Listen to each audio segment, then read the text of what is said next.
हे बघा मॅश करून घेतलं आहे. आता आपण याच्यात मसाला टाकूया. थोडी मिरचीची पेस्ट,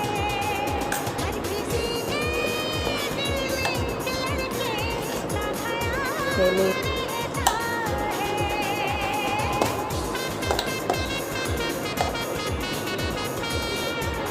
आमचूर पावडर.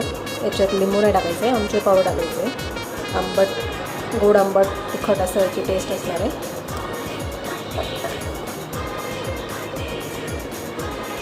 थोडासा गरम मसाला आणि थोडी साखर.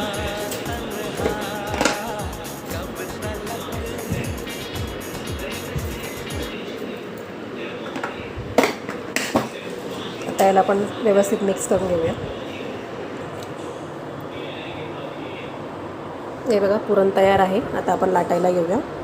हे कणिक पण मी तयार करून घेतलं आहे. एवढं पण निघत नाही आहे, पुरण जरा पण नाही निघते बाहेर.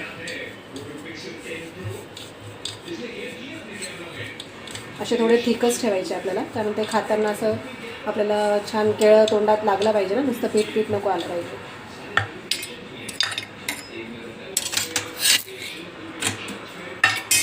आणि छान घी लावून शेकायचं आहे ना.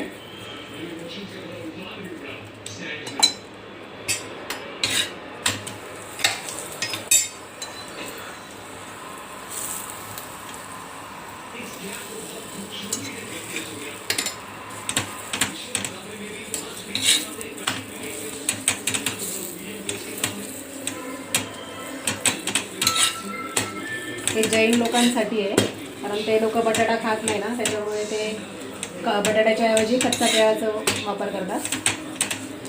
पण चांगलं आहे, जो डाएट करत असेल, ज्याला बटाटा अवॉइड करायचा आहे, तो जैन पदार्थ बनवून खाऊ शकतो. फॉर एक्झाम्पल केळ्याचे स्टफ परोठे. हे बघा म्हणजे किंवा छान झालं आहे, सॉफ्ट आणि क्रिस्पी. चला मंडळी, आज पुरता एवढंच. भेटूया नेक्स्ट व्हिडिओ. जर तुम्हाला व्हिडिओ आवडत असेल तर लाईक करा, सबस्क्राईब करा. बाय मंडळी.